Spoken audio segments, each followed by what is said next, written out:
You must learn to doubt your own doubt and believe your own beliefs, instead of what many people do, which is believing their doubts and doubting their beliefs. What you believe about yourself and what you think about yourself will determine the way you behave and the type of actions you will take. Any form of doubt you entertain, that always weakens the momentum of the strength you require to achieve the goal that you must have set out to achieve. So today, I want to talk about how having the right attitude affects your belief, what you think about yourself, and how having the right belief affects how your life eventually turns out. Welcome to the Glow Council, where we talk about everything personal development and business development. It's so refreshing to me when I think about all the great things men and women have achieved all through history, and knowing that those achievements mainly began with many of them having the right attitude, the right mentality, and the right belief in themselves that they can achieve whatever they actually set their minds to achieve. For me, this is a solid proof that once I can believe in myself and my ability to do something, then I know that thing is possible for me already. And for this reason alone, if not for any other reason, I want you to also start believing yourself and believing in yourself from this moment onwards. If you haven't been believing yourself, if you haven't believed in yourself before you found this video anyways. So to shed more light on our topic of discussion today, I'm going to play for us a short clip from one of Dr. Myles Munroe's leadership lectures. In this particular clip, Dr. Munroe tells us a story about the elephant and the lion and how the different beliefs each of them have about their own self is a key determining factor in how they behave and act when they actually confront each other. And in essence, showing us how a person's own belief can be the greatest risk to their own potential to achieve all they want to achieve. So let's watch the first clip. Why would a lion become the king of the jungle when he has all of those limitations? He's not the tallest, not the strongest, not the smartest, not the heaviest, not the most intelligent, but yet he runs things. The lion is the king of the jungle because of one word: attitude. The lion has a different attitude that makes every animal afraid of him. Now, we don't want to lead by fear, but it does take respect for you to become a leader. When I use the word fear in the jungle, we're talking about respect. The elephant respects the lion. The hyenas respect the lion. The giraffes, they respect the lion. What makes these massive animals respect such a small cat? The attitude is the difference. For example, a lion will see an elephant, and the thing that comes to his mind, one word: lunch. Now, the elephant is 10 times the size of the lion, probably 50 times heavier, and has more power. One stomp of his feet could destroy the lion. But when the lion sees the elephant, he doesn't look at size and weight and strength and power. He looks at lunch. I could eat this thing. And he acts the way he thinks. You see, the size is not the problem. The weight of the elephant is not his concern. What makes him act is the way he thinks. And because he thinks he can eat the elephant, he attacks him.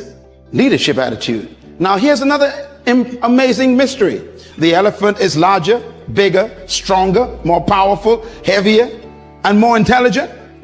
And yet, when the elephant sees the lion, one word comes to mind: eater. The elephant is controlled by the way he thinks. He thinks that he is lunch. Therefore, his size, his weight, his power, his might, his authority is a victim of the way he thinks. It doesn't matter how big you are, how intelligent you are, how many degrees you get. It's your mind that keeps you small. And it doesn't matter how small you are, or how unintelligent you may seem to be, or how much you don't have. It's your mind that makes you the leader. Attitude. How do you think? Write this down. Attitude is a product of belief. This is very important to develop your leadership. Attitude is a product of belief. You cannot have an attitude beyond your belief. So your attitude comes from your belief system.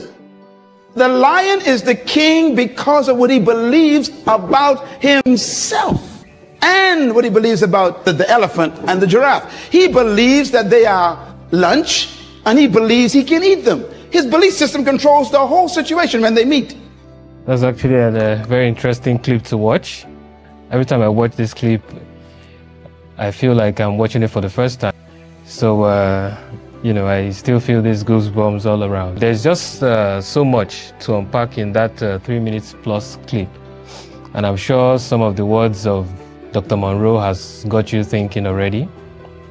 By the way, Dr. Munroe was a Bahamian evangelist, teacher and author who passed away in November of 2014. And he was also a fantastic leadership consultant whose teachings will be relevant for so many years to come. Now let's unpack what we have heard in this excerpt in very simple terms, so that you can see how our attitude and beliefs affect how we think, and how what we think can affect how we behave, and also affect the actions we take, and so on and so forth. If you remember what Dr. Munroe said in the video that we just listened to, he spoke about how the elephant immediately begins to see the lion as his eater once he sees the lion. Even though Mr. Elephant says, you know, he may have a bigger size or weight and even more strength than the lion, his belief is that the lion will eat him. And he truly believes that. So by merely seeing the lion appear, the elephant has already defeated himself from the inside of his own mind before he even engages in any form of fight or confrontation with the lion. This is what we mean when we say what you believe about yourself and what you think about yourself will determine the way you behave and the type of actions you will take. It is what the elephant already believes about himself and what he believes about the lion that has determined his fearful actions when he saw the lion, really. So now, let me bring this a little bit closer to home, and let's imagine you want to start something, like say you want to start a business or maybe start a relationship.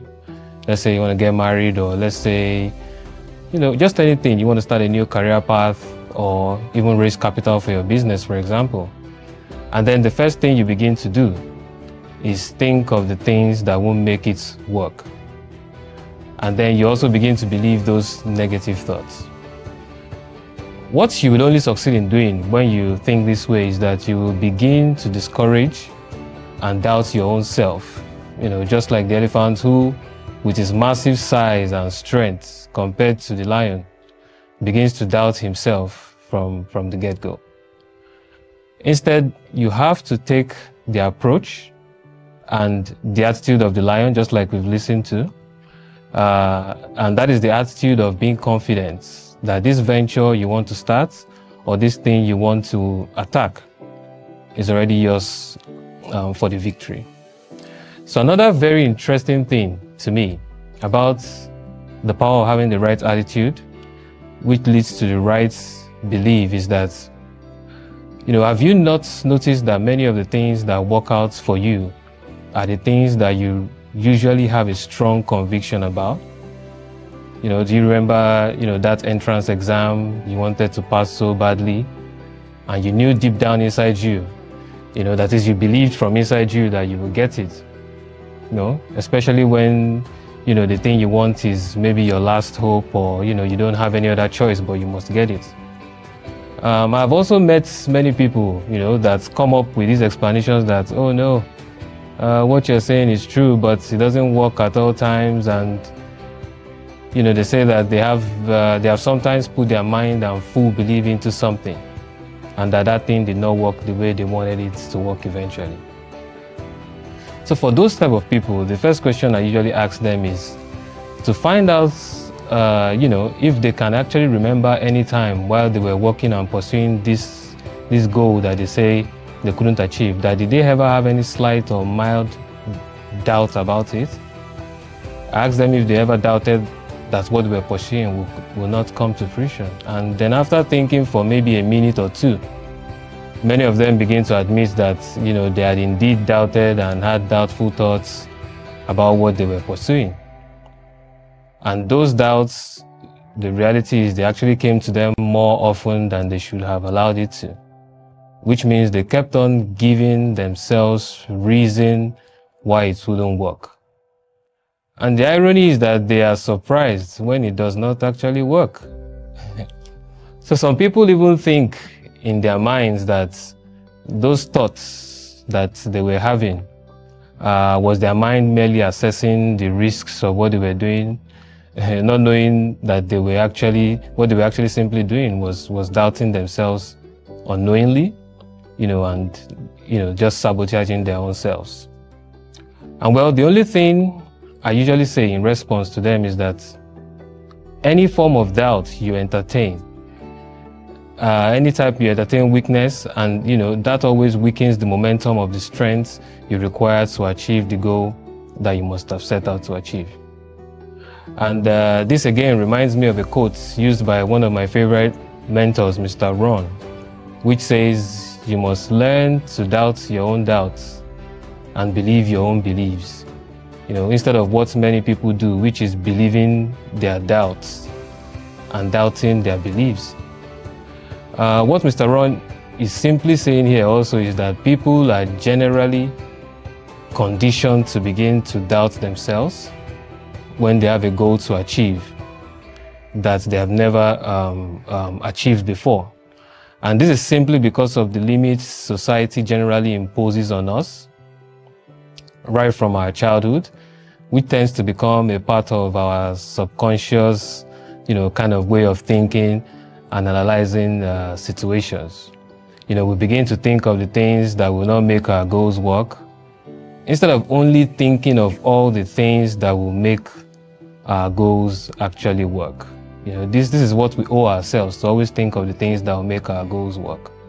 So when you tell yourself that you want to do something, like you want to write a book, or you want to start a podcast, or just anything you want to do, and you believe that you can, then whenever a doubt creeps into your mind, you must doubt that doubt, which means you must tell that doubt that you are doubting it, and tell Mr. Doubt that you're a liar. And on the flip side, whenever that belief that you can achieve anything surges up to your mind, you must believe that type of belief over and over again and reinforce it into your consciousness, so that your beliefs and your thoughts become so strong and so positive that the universe can also easily deploy all its infinite capacity to attract all that will make what you truly believe in to come through for you. I'll stop here for today so that we can spend some time to ponder over our attitude and the type of belief we have about ourselves, the type of belief we have about people around us, and what we generally just believe about the world we live in. Just like every other topic I speak about, I found it important to speak about the power of attitude and beliefs today, because of how pertinent it is in shaping our life and how our life turns out. So I'm sure someone may be asking now that, oh, how do I build my belief and begin to believe in myself some more? That's a way of saying, how do I build my self-confidence, and become more self-confident so that I can have big belief in myself and my abilities, since confidence is truly the direct product of your belief. Well, I wouldn't be able to speak about that again today, since I have done a video on building confidence before now. So if you want to learn, simple things you can do to build your confidence, please don't hesitate to check out my video on how to build your confidence. I'm sure it's probably linked somewhere in the video here, and I'm sure you wouldn't regret it. So thank you so much for joining me today once again. And to my Muslim brothers worldwide, I wish you all a happy Ramadan season. And do not forget to subscribe to this channel, the Blow Council, and our production company channel also, Bill Media. Don't forget to subscribe there too, so that you can get more insightful discussions and knowledge that have the power to change our lives for the best. I wish you a wonderful day, and God bless. Ciao.